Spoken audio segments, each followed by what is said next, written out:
It's Osei Kufuor. I'm coming to you today to talk about existing. Existing. Now, a lot of people like to fight me or debate me on this subject. So today, hopefully, I can be clear enough to ask questions as well. Now, before we come out of our mother's womb, we must understand that we do not know what life or what death is. So, how can you prove to me or try to fight me and tell me that life and death exist when before you come out of your mother's womb, you know nothing of even the words? You don't know what life and death is until it's introduced to you by way of a religious system and an educational system that's set up by way of imperialistic agendas. So for those who want to, be in opposition to what I'm saying, you have your opinions, and I respect your opinions. But at the same time, if you could prove to me that you knew what life and death was before you came out of your mother's womb, then I'll shut down everything that I'm saying. But if you can't prove that, you have to strike everything that you're trying to claim. We have to let the pride go.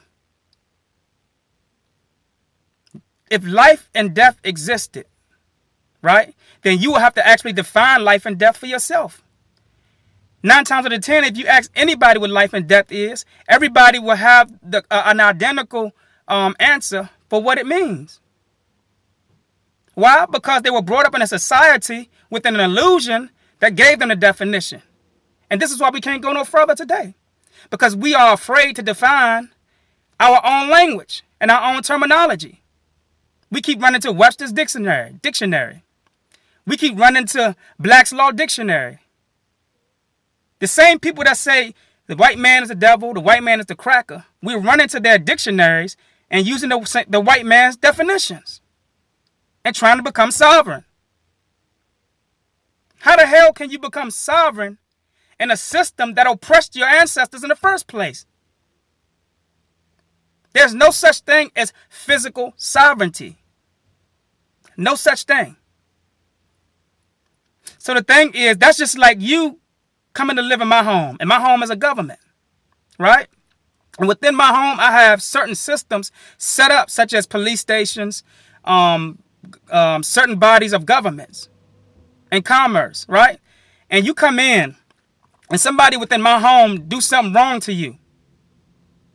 But then you go to the higher courts within my home and you want to file paperwork to become sovereign so that these bodies that's in my home that's abusing you will stop abusing you. Do you actually think that that government that you're going to, that is actually making money off of the system that's oppressing you or abusing you, is going to side with you over that system that's actually keeping it alive? Hell fucking no. Hell no. So the thing is this right here. If you claim it to be something, right, you have to actually ask yourself what nationality. For an example, if you are a Moor and you say that you are looking for sovereignty, then geographically speaking, they have a landmass that's called Morocco. So why are you trying to become? Because the thing is, I'm getting at something. A lot of Moors say that you can't have two nationalities. You can't be African and American. But what the fuck? Y'all call yourselves Moorish Americans. What's the difference? And I'm not saying that to down, because every Moor that I know is not the same. Many of the Moors that I talk to or I'm close to are gravitated toward the sciences. They're not actually following the religious aspect of it, because you have to understand that nationality is a religion as well. Religion is not just Islam and Christianity, Buddhism and things like that. Religion is any system that anybody follows that divides them from the rest of the world. It's religious. Being a blood in a crip is religious. Why? Because they have two different systems and they go by two different moral values. So when you're saying that you are Moor, then you should be in Morocco filing your paper. Again, I'm not downing my Moorish brothers or my Moorish sisters, but what I'm saying is this right here. The same thing that you are telling people as far as paperwork, our people will not be able to become free by way of paperwork. I know plenty of Moors that's locked up. I know plenty of Moors that's locked up, that I go to their aid when they're locked up. I'm talking about the Moors before they got locked up who tell me about paperwork, but then when they get locked up, they call me. I don't use a system for defense, that the same system that's oppressing my people.